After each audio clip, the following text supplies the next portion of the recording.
Sa pinakaliblib na bahagi ng Mindanao, may isang tribo na hindi mo mahahanap sa mapa, isang tribong may sinaunang lihim na pilit ikinukubli ng kagubatan.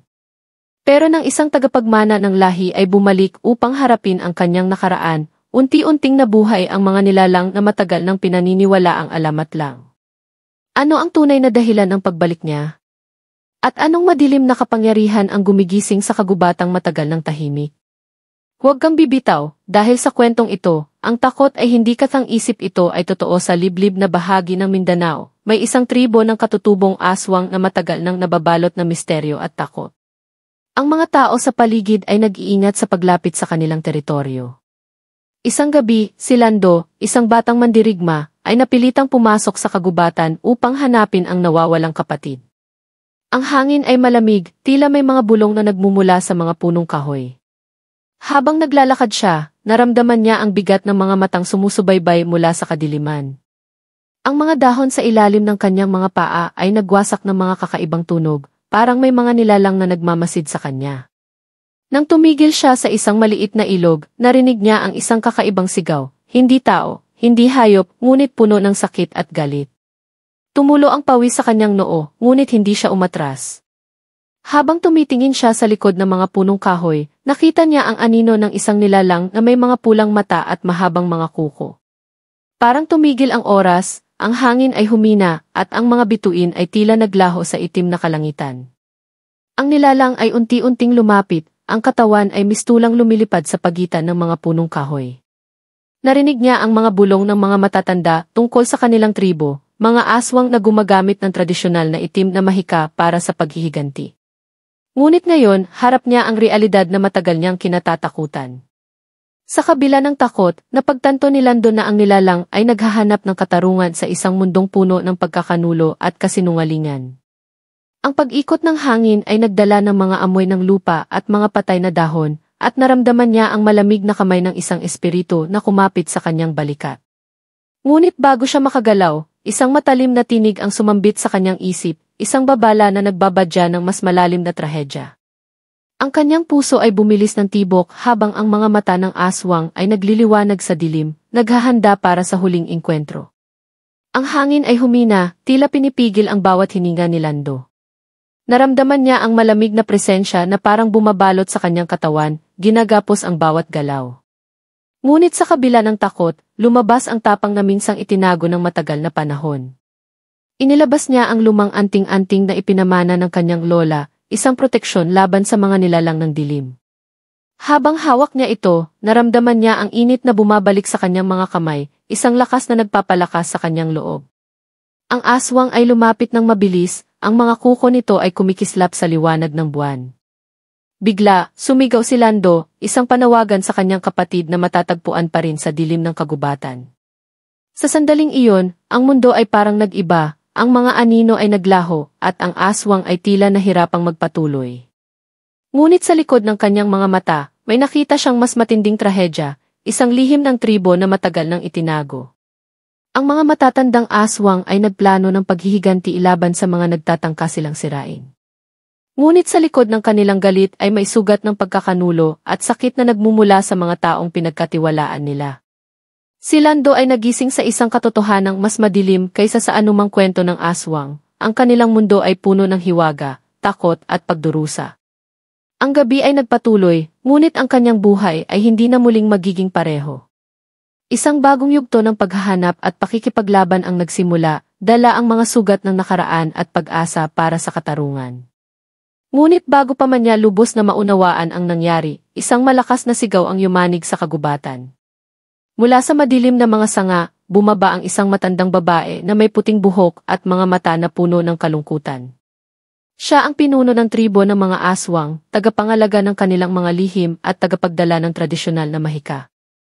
Nilapitan si Lando ng dahan-dahan habang ang paligid ay tila nababalutan ng isang kakaibang enerhiya, malakas at mapanganib. Hindi ka basta-basta makalalabas dito, mahina ngunit matatag ang kanyang tinig. Ang ating tribo ay sugatan, at ang mga sugat na ito ay kailangang pagalingin, hindi patayin. Naramdaman ni Lando ang bigat ng mga salitang iyon, parang isang sumpa na bumalot sa kanyang kaluluwa. Dumilim ang paligid, at ang mga anino ay lumabas mula sa mga sulok ng kagubatan, mga anyo ng mga aswang na naghahanda sa isang huling labanan. Ngunit sa halip na takot, may apoy na sumiklab sa puso ni Lando, isang apoy ng paghihiganti, ngunit higit sa lahat, ng pag-asa. Handa siyang harapin ang madilim na nakaraan ng tribo, ang mga kasinungalingan at mga lihim na matagal nang nakatago sa dilim ng kagubatan. At sa kanyang mga kamay, hawak niya ang kapangyarihan ng mga ninuno, handang sumabak sa laban para sa hustisya at kalayaan ng kanyang mga tao. Habang unti-unting lumalakas ang hangin, naramdaman ni Lando ang malamig na haplos ng dilim na pumapalibot sa kanya. Ang mga mata ng mga aswang ay nagliliwanag, tila naglalagablab sa isang apoy na hindi maapula. Biglang sumirit ang isang matalim na halakhak, malalim at puno ng pang-uyam, mula sa pinakadilim ng gubat. Ang matandang babae, ang pinuno ng tribo, ay tumindig ng matatag, hawak ang kanyang tungkod na may ukit ng sinaunang mga simbolo. Ang digmaan na ito ay hindi lamang laban sa dugo, kundi laban sa kaluluwa, wika niya. Hindi nagtagal, sumabog ang mga anino sa galit at sakit, sumugod sa magkabilang panig ng liwanag na nagmumula kay Lando. Narinig niya ang tibok ng kanyang puso na tila bababalik sa kanyang lalamunan, habang ang bawat sandali ay nagiging huling sandali. Ngunit sa kanyang isipan, naroon ang alaala ng kanyang kapatid, ang dahilan ng kanyang paglalakbay sa kagubatan. Ang kanyang mga kamay ay nagliyab ng isang hindi maipaliwanag na enerhiya, tanda ng isang kapangyarihan na matagal nang nilimot ng panahon. Habang lumalaban siya, naramdaman niya ang isang malalim na kirot, hindi lamang sa katawan, kundi sa puso ng tribo. Isang lihim ang sumirit sa kanyang isipan, ang tunay na dahilan ng paghihiganti ng mga aswang ay hindi galit, kundi pagdurusa na walang nakakaunawa. Sa isang iglap, nagtagpo ang mga mata ni Lando at ng pinuno ng tribo, at sa mga titig na iyon, may isang hindi maipaliwanag na pangako, isang simula ng pagbabago o ng ganap na pagkawasak. Habang naglalaban sa gitna ng madilim na kagubatan, naramdaman ni Lando ang bigat ng tradisyon at sumpa na bumabalot sa bawat nilalang sa paligid niya. Ang mga dahon ay kumakaluskos sa bawat yapak ng kanyang kalaban, mga aswang na tila bahagi na ng lupa at ulap. Ngunit sa kanyang puso, naroon ang isang bagong liwanag, isang hangaring wakasan ang siklo ng paghihiganti at sakit. Ang pinuno ng tribo, na may mga matang puno ng luha at galit, ay unti-unting bumaba ang kanyang armas. Hindi lahat ng sugat ay kailangan sugatan pa, wika niya ng may pag-aatubili. Si Lando ay tumigil, huminga ng malalim at hinawakan ang kamay ng matanda. Sa sandaling iyon, parang bumagsak ang isang malakas na bagyo sa kanilang mga kaluluwa, ngunit kasabay nito ay dumaloy ang hangin ng pagbabago.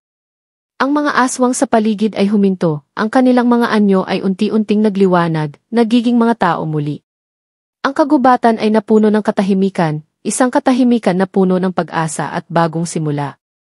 Ngunit sa kabila ng lahat, alam ni Lando na ang kwento ng tribo ay hindi pa tapos.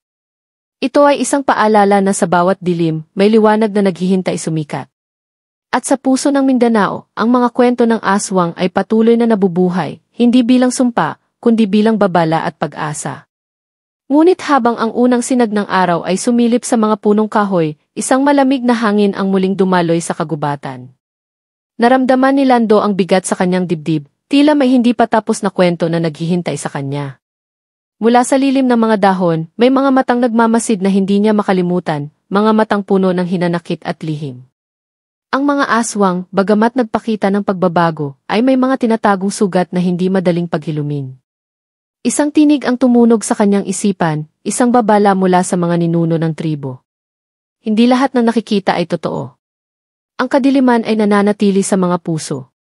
Si Lando ay naglakad palabas ng kagubatan, dala ang bigat ng mga pangyayaring kanyang nasaksihan. Ngunit sa kanyang puso, may apoy ng pag-asa at pangakong hindi siya titigil hanggat ang katotohanan ay hindi ganap na nalantad. At sa kanyang paglalakbay, alam niyang ang laban ay hindi lamang laban ng tao, laban sa aswang, ito ay laban para sa kalayaan ng kanilang kaluluwa. Ang kwento ng tribo ng katutubong aswang sa liblib ng Mindanao ay patuloy na susulat, sa bawat hakbang ni Lando at sa bawat paghahanap ng liwanag sa gitna ng dilim.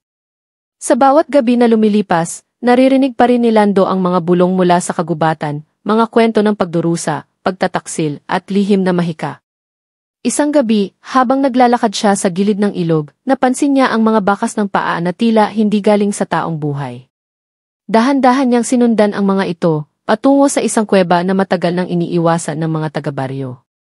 Sa loob ng kuweba, naramdaman niya ang malamig na hangin na may kasamang amoy ng usok at lupa. Biglang may tumunog na malakas na kaluskos, at lumabas ang isang matandang aswang na may malalim na sugat sa mukha. Tumitig ito kay Lando, may halong galit at pag-asa sa mga matang mapurol na iyon. Hindi kami lahat ay kaaway, sabi ng matanda, ngunit kailangan mong maunawaan ang aming kwento. Habang nakikinig si Lando, unti-unting bumukas ang pintuan ng nakaraan, isang kwento ng pagkakanulo, pagmamahal, at trahedya na nagtulak sa tribo sa landas ng kadiliman. Ngunit sa gitna ng dilim, may isang liwanag, isang paraan upang ang mga sugat ay maghilom, at ang kapayapaan ay muling maghari sa liblib na Mindanao. Ang matandang aswang ay nagsimula ng kanyang kwento, boses niya ay mabigat at puno ng pangungulila. Noong unang panahon, ang tribo nila ay mga tagapag-alaga ng kagubatan, nagtatanggol sa kalikasan at nagbabantay sa mga tao. Ngunit dumating ang mga dayuhan, dala ang kasakiman at panibugho, sinira ang kanilang tahanan at pumatay sa kanilang mga mahal sa buhay. Dahil sa pagkakanulo, napilitang gamitin ng tribo ang itim na mahika upang ipagtanggol ang kanilang sarili. Ngunit sa bawat paggamit ng mahika, unti-unting nawawala ang kanilang pagkatao, naging mga nilalang ng dilim, mga aswang na kinatatakutan ng buong rehiyon. Ang sugat ng pagkakanulo ay lalong lumalim, hindi lamang sa kanilang katawan kundi sa kanilang kaluluwa. Ngunit kahit ganoon, nanatili ang pag-asa na muling bumalik ang liwanag, at ang mga alaala ng kanilang tunay na pagkatao ay muling magbubukang liwayway. Sa pagtatapos ng kwento, tumingin ang matandang aswang kay Lando, umaasang siya ang magiging tulay sa pagitan ng nakaraan at ng hinaharap. Ang tunay na laban ay hindi para sa dugo, kundi para sa kapayapaan ng ating mga puso, sabi ng matanda. Si Lando ay tumango, alam niyang hindi madali ang landas na kanyang tatahakin, ngunit handa siyang harapin ang dilim upang makamit ang liwanag. Sa bawat hakbang ni Lando, naramdaman niya ang malamig na paghinga ng gabi sa kanyang lig. Ang mga anino ng punong kahoy ay tila yumuko, nagmamasid ng tahimik. Hindi niya maiwasang mapansin ang kakaibang katahimikan na bumabalot sa paligid, parang naghahanda ang kagubatan sa isang malalim na lihim. Biglang may narinig siyang mga yabag sa likod niya, mabagal at mabigat. Paglingon niya, isang anyo ang bumaluktot mula sa kadiliman, isang bata na may mga mata na punong-puno ng lungkot at pangungulila. Ito ang kanyang kapatid, ngunit iba na siya, hindi na tao, kundi bahagi na ng sumpa ng tribo. Lando, mahina ngunit malinaw ang tinig, hindi mo ako maaaring iwan. Naramdaman ni Lando ang isang kirot sa puso na higit pa sa sakit ng takot. Ngunit alam niyang hindi siya maaaring huminto, ang laban para sa kalayaan ay nagsisimula pa lamang. Ang kagubatan ng Mindanao ay puno ng mga lihim, at sa bawat lihim, may panganib na naghihintay. Ngunit sa kabila nito, si Lando ay patuloy na lalaban, para sa kanyang kapatid, para sa tribo, at para sa kinabukasan na walang takot sa dilim. Habang lumalalim ang gabi, unti-unting naglaho ang anyo ng matandang aswang sa dilim ng kuweba. Naiwan si Lando na nakayuko, nag-iisip sa mga salitang narinig. Sa kanyang puso, naramdaman niya ang bigat ng responsibilidad na nakataya sa kanyang mga balikat. Hindi lamang siya susubok na iligtas ang kanyang kapatid, kundi pati ang buong tribo na nagdurusa sa sumpa ng kanilang nakaraan. Lumabas siya ng kuweba, sinalubong ng malamig na simoy ng hangin at mga bituin na nagsisilbing gabay. Habang nilalakad niya ang landas pauwi, naiisip niya ang mga kwento ng matatanda tungkol sa hustisya at paghihiganti. Ngunit ngayon, naiintindihan niyang ang tunay na laban ay ang paghilom ng sugat na dulot ng pagkakanulo at takot. Ang kagubatan ng Mindanao ay mananatiling taguan ng mga lihim, ngunit si Lando ay handang buksan ang mga ito, dahan-dahan at may tapang. Ang kanyang paglalakbay ay nagsimula lamang, dala ang pag-asa na sa dulo nito ay mailiwanag na magpapalaya sa kanila mula sa dilim ng nakaraan. Habang nakatingin si Lando sa anyo ng kanyang kapatid, naramdaman niyang unti-unting nawawala ang hangin sa kanyang mga baga. Ang paligid ay tila naging mas malamig, at ang mga punong kahoy ay nagbukas ng kanilang mga sanga na parabang hahadlang sa kanya. Ngunit hindi siya umatras, ang apoy ng determinasyon ay nagliyab sa kanyang mga mata. Hindi kita iiwan, bulong niya ng may buong tapang, ipaglalaban kita at ang ating tribo. Biglang sumulpot mula sa dilim ang mga iba pang aswang, kanilang mga mukha ay puno ng galit at pighati. Ngunit sa halip na sumugod, sila ay tumigil nang makita ang matibay na loob ni Lando. Parang naaalala nila ang kanilang dating pagkatao, ang mga alaala bago pa man sila naging mga nilalang ng dilim. Sa sandaling iyon, ang kagubatan ay parang huminga ng malalim, isang sandali ng pag-asa sa gitna ng kadiliman. Ngunit ang labanan ay hindi pa tapos, ito ay isang simula ng mas malalim na paglalakbay tungo sa kalayaan. Si Lando ay naglakad patungo sa kanyang kapatid, dala ang pangakong babawiin ang liwanag na nawala sa kanilang mundo. Habang nilalapitan ni Lando ang kanyang kapatid, unti-unting nagliwanag ang paligid. Ang mga anino ay nagsimulang maglaho, pinalitan ng mahina, ngunit matibay na ilaw mula sa buwan at mga bituin. Narinig niya ang mahihinang paghinga, isang hiling na maibalik ang buhay at pagkatao sa mga nawawalang kaluluwa. Sa kanyang mga kamay, hawak niya ang lumang anting-anting na naglalaman ng kapangyarihan ng mga ninuno. Dahan-dahan niyang inilapit ito sa puso ng kanyang kapatid, at sa isang iglap, isang malakas na liwanag ang sumabog mula rito. Ang anyo ng kapatid ni Lando ay unti-unting nagbago, ang mga matang mapurol ay napuno ng buhay, at ang mga sugat ay nawala. Nakangiti siya ng mahina, isang ngiti na puno ng pag-asa at pasasalamat.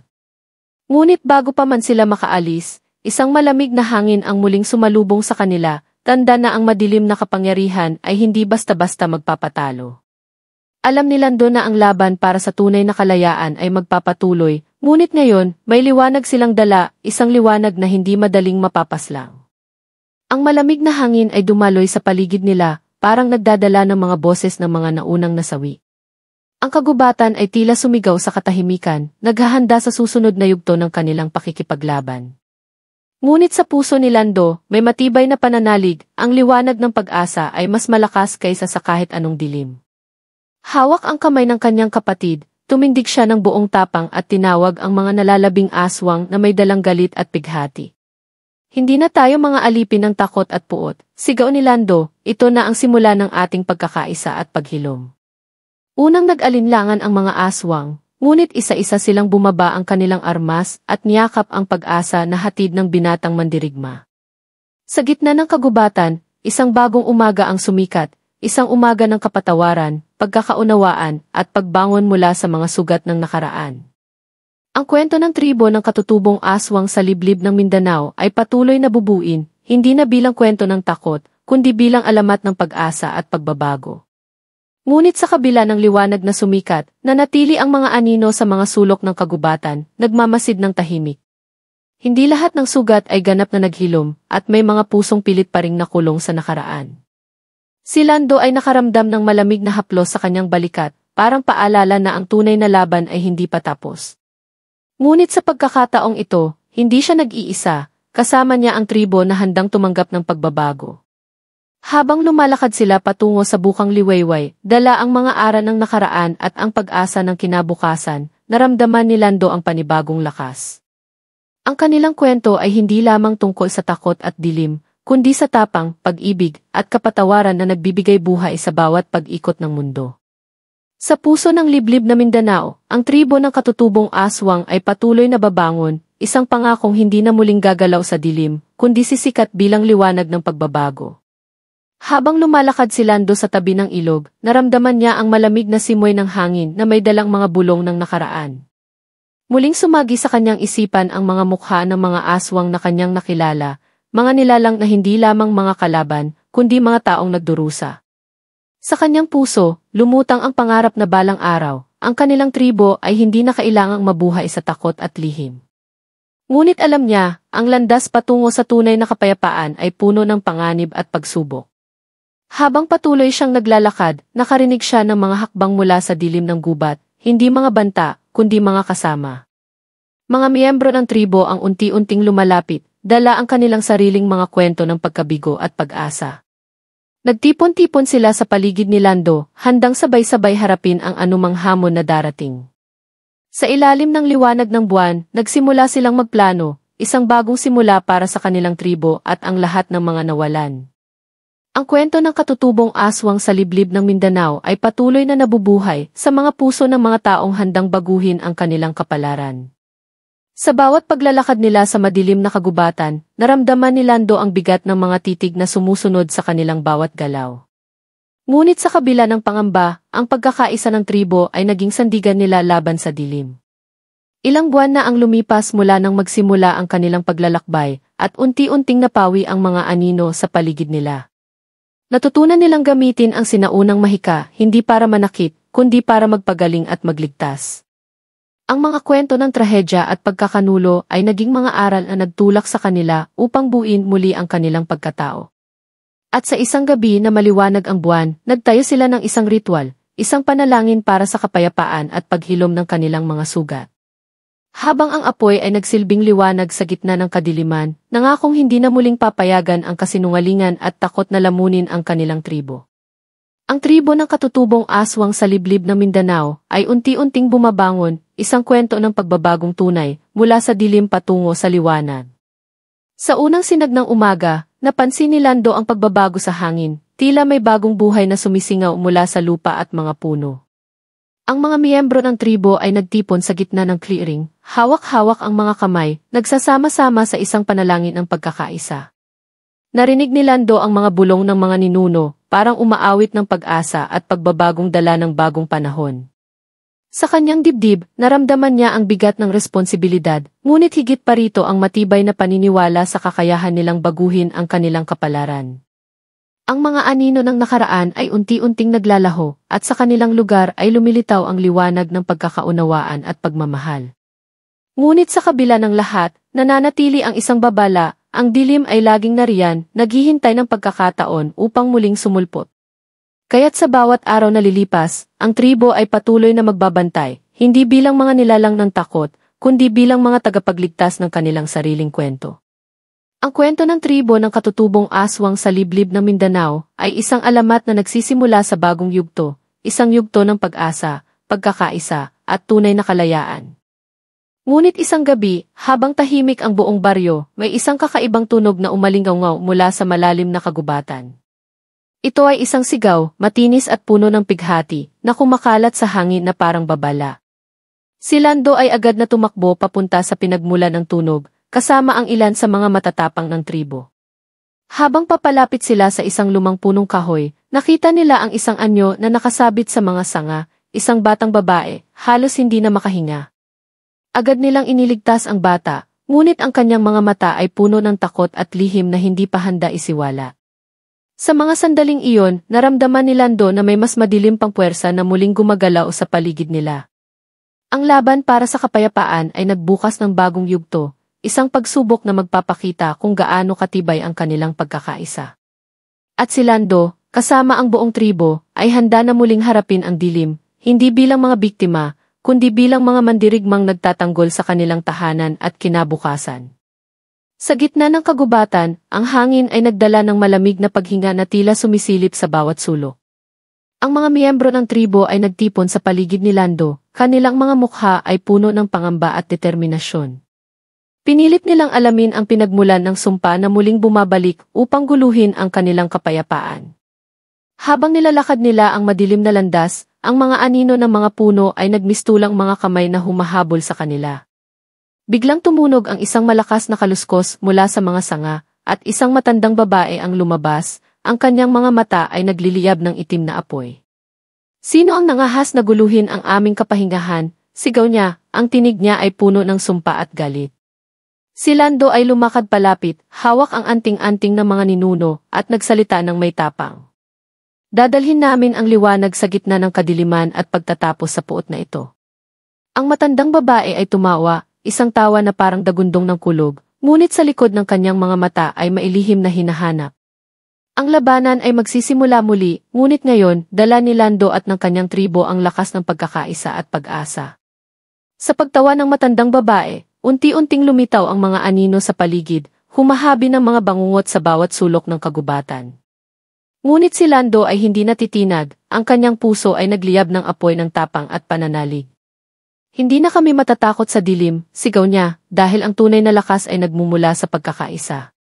Nagsimula silang maglakad patungo sa puso ng kagubatan, dala ang sinaunang anting-anting at mga panalangin ng kanilang mga ninuno. Sa bawat hakbang, naramdaman nilang unti-unting nawawala ang kadiliman, napapalitan ng init ng liwanag at pag-asa. Ang mga anino ay naguluhan, at ang matandang babae ay napilitang umatras, tinatablan ng kapangyarihan ng pagkakaisa ng tribo. Sa huling sagupaan na iyon, ipinakita ni Lando at ng kanyang tribo na kahit gaano man kadilim ang mundo, ang liwanag ng puso ay palaging mananaig. At sa puso ng liblib na Mindanao, nagsimula ang isang bagong alamat, isang alamat ng tapang, pagkakaisa, at tunay na pagbabago. Ngunit habang unti-unting sumisikat ang araw, naramdaman ni Lando ang isang malamig na haplos sa kanyang likod, isang paalala na ang dilim ay laging nariyan, naghihintay. Hindi lahat ng sugat ay ganap na naghilom, at may mga lihim pa rin na kailangan nilang tuklasin at harapin. Ngunit ngayon, hindi na siya nag-iisa, kasama niya ang buong tribo, handang ipaglaban ang kanilang kinabukasan. Sa bawat hakbang patungo sa bukang liwayway, ang mga puso nila ay puno ng tapang at pananalig. Ang kwento ng tribo ng katutubong aswang sa liblib ng Mindanao ay patuloy na isusulat, isang kwento ng pakikibaka, pag-asa at pagbabago. At sa kabila ng dilim, ang liwanag ng kanilang pagkakaisa ay nagsisilbing gabay sa landas na kanilang tatahakin. Sa dulo ng lahat, ang tunay na lakas ay hindi nasusukat sa kapangyarihan o takot, kundi sa tibay ng puso at tibay ng pagkakaibigan. At dito nagtatapos ang isang yugto, ngunit nagsisimula ang panibagong kabanata, isang kwento ng katatagan at pag-ibig na magpapatuloy habang buhay. Sa pagsapit ng gabi, isang malamig na simoy ang dumaloy mula sa liblib na bahagi ng Mindanao. Nagtipon-tipon ang tribo sa paligid ng apoy, tahimik ngunit puno ng paghahanda. Naroon si Lando, matibay ang loob, ngunit sa kanyang mga mata ay maihalong pag-aalala at determinasyon. Muling umalingaw-ngaw ang isang sigaw mula sa kagubatan, isang babala na hindi pa tapos ang kanilang laban. Ngunit sa halip na matakot, ang tribo ay nagsimula ng magdasal at magsagawa ng ritual upang ipagtanggol ang kanilang tahanan. Ang hangin ay tila nagbago, nagdala ng kakaibang enerhiya na bumalot sa bawat isa sa kanila. Si Lando ay humarap sa mga matatanda ng tribo, hinawakan ang kanilang mga kamay at nagbigay ng pangako na hindi siya titigil hanggat hindi nila na ibabalik ang kapayapaan. At sa ilalim ng mga bituin, nagsimula ang bagong yugto ng kanilang kwento. Isang laban na higit pa sa buhay at kamatayan, isang kwento ng pag-asa at tagumpay. Sa mga susunod na araw, unti-unting lumalakas ang samahan ng tribo. Ang mga dating sugat ay nagsimulang maghilom sa tulong ng kanilang pagkakaisa at mga sinaunang ritual. Ngunit sa bawat tagumpay, may mga lihim na naglalabas ng kanilang mga anino sa likod ng mga puno. Isang gabi, habang nagbabantay si Lando sa gilid ng kagubatan, nakaramdam siya ng kakaibang presensya. Isang malamig na hangin ang dumaan, dala ang mga bulong ng mga nilalang na hindi nila pa nakikita. Lumapit ang dilim, hindi upang maghasik ng takot, kundi upang subukan ang tibay ng kanilang puso at pananalig. Ngunit si Lando ay nakatayo, matatag, dala ang apoy ng pag-asa sa kanyang mga mata. Ang laban ay hindi natatapos, ito ay isang walang katapusang kwento ng katapangan at pag-ibig para sa kanilang tribo at tahanan. Habang dahan-dahang sumisilay ang liwanag ng buwan, naramdaman ni Lando ang pag-igting sa paligid niya. Ang mga dahon ay kumikiskis sa hangin, naglalabas ng mga tunog na parang mga bulong mula sa mga espiritu ng kagubatan. Muling sumulpot ang matandang babae, ang tagapangalaga ng sumpa, ngunit ngayon ay may kakaibang tingin sa kanyang mga mata. Hindi ka nakatulad ng dati, wika niya ng may paggalang, narito ka upang tapusin ang siklo ng puot at takot. Si Lando ay tumindig ng buong tapang, hawak ang anting-anting ng mga ninuno, handang harapin ang huling yugto ng kanilang laban. Ang hangin ay nagdala ng isang bagong enerhiya, isang paalala na ang pagbabago ay posible kung tatanggapin ang liwanag sa kabila ng kadiliman. At sa puso ng kagubatan ng Mindanao, nagsimula ang isang bagong araw para sa tribo ng katutubong aswang, isang araw na puno ng pag-asa at kapayapaan. Ngunit sa kabila ng bagong liwanag, nanatili ang mga anino sa mga lilim ng mga puno, tahimik ngunit matyaga. Naramdaman ni Lando ang bigat ng responsibilidad sa kanyang mga balikat, alam niyang hindi pa tapos ang kanilang paglalakbay. Ang bawat hakbang ay puno ng pangako at panganib, ngunit ang kanyang puso ay matatag, handang harapin ang kahit ano para sa kinabukasan ng kanyang tribo. Habang nakatitig siya sa malawak na kalangitan, naramdaman niya ang mga mata ng kanyang mga ninuno na nagbabantay at gumagabay. Ang kwento ng tribo ng katutubong aswang ay hindi lamang kwento ng takot, kundi kwento ng katapangan, pagkakaisa at pagbabago. At kahit na ang dilim ay patuloy na sumusubok, ang liwanag na kanilang pinanghahawakan ay hindi kailanman mawawala. Sa puso ng liblib na Mindanao, patuloy ang laban, patuloy ang pag-asa, at patuloy ang kwento, isang alamat na magpapatuloy sa bawat henerasyon. Sa bawat pagsikat ng araw, nadarama ni Lando ang pagbabago sa hangin, isang malalim na kapayapaan na matagal nang hinahangad ng kanilang tribo. Ngunit alam niyang hindi sapat ang kapayapaan kung walang tunay na pagkakaunawaan at pagkakaisa. Kaya't nagtungo siya sa mga matandang tagapayo ng tribo upang pag-usapan ang kinabukasan, isang kinabukasang puno ng pag-asa at liwanag. Pinagsama-sama nila ang kanilang mga kwento, mga aral, at mga pangarap upang muling buuin ang kanilang pagkakakilanlan.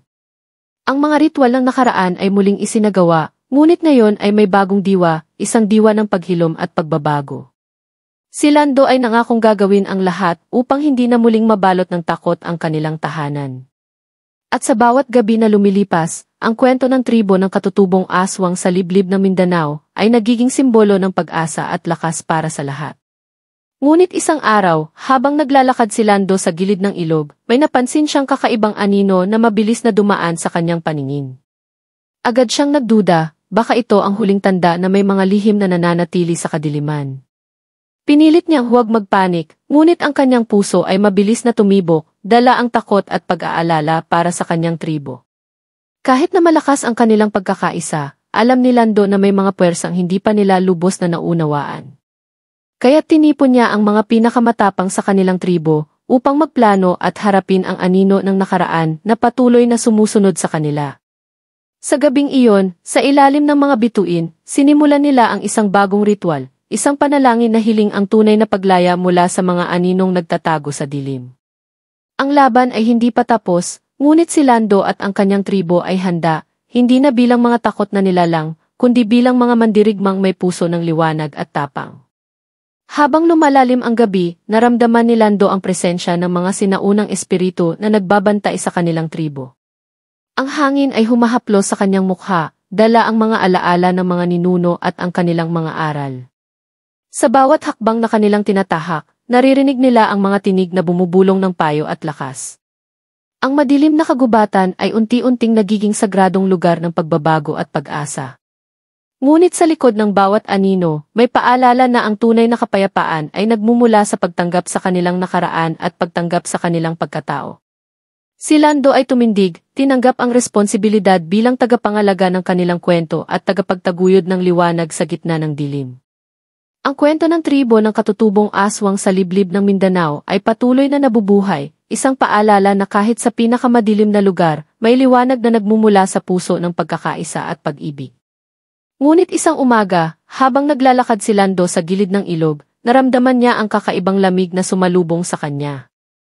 Isang matandang lalaki ang biglang lumitaw mula sa mga puno, may mga mata na puno ng karunungan at lihim. Lando, wika ng matanda, ang tunay na laban ay hindi lamang sa labas, kundi nasa loob ng puso ng bawat isa. Inabot ng matanda ang isang maliit na kahon na gawa sa kahoy, ukit ng mga sinaunang simbolo ng tribo. Dito nakatago ang susi sa tunay na kapayapaan, sabi niya, ngunit kailangan mong maging matapang at matapat sa iyong sarili. Tinanggap ni Lando ang kahon, alam na ang bawat desisyon niya mula ngayon ay may malaking epekto sa kinabukasan ng kanilang tribo. Habang naglalakad siya pabalik sa kanilang kampo, naramdaman niya ang bigat ng responsibilidad, ngunit higit sa lahat, ang pag-asa na dala ng bagong yugto ng kanilang kwento. Sa pagdating ni Lando sa kampo, nilapitan siya ng buong tribo, mga mata ay naglalagablab ng tiwala at pag-asa. Binuksan niya ang kahon at dahan-dahang inilabas ang isang lumang aklat na puno ng mga kwento at aral ng kanilang mga ninuno. Sa mga pahina nito, natagpuan nila ang mga sagot at gabay upang mapanatili ang kapayapaan at pagkakaisa sa kanilang tribo. Hindi na lamang ito kwento ng takot at dilim, kundi isang alamat ng tapang, pag-ibig at muling pagkabuhay. Si Lando at ang kanyang tribo ay nagsimulang muling buuin ang kanilang tahanan, hindi sa pamamagitan ng takot, kundi sa pamamagitan ng pagkakaunawaan at pagtanggap. At sa bawat araw na lumipas, ang kwento ng tribo ng katutubong aswang sa liblib ng Mindanao ay naging inspirasyon, isang paalala na kahit sa pinakamadilim na sulok, ang liwanag ay laging mananaig. Dito nagtatapos ang isang yugto ng kanilang buhay, ngunit ang tunay na kwento ay patuloy na isusulat sa puso ng bawat isa na nagmamahal at naniniwala sa pagbabago.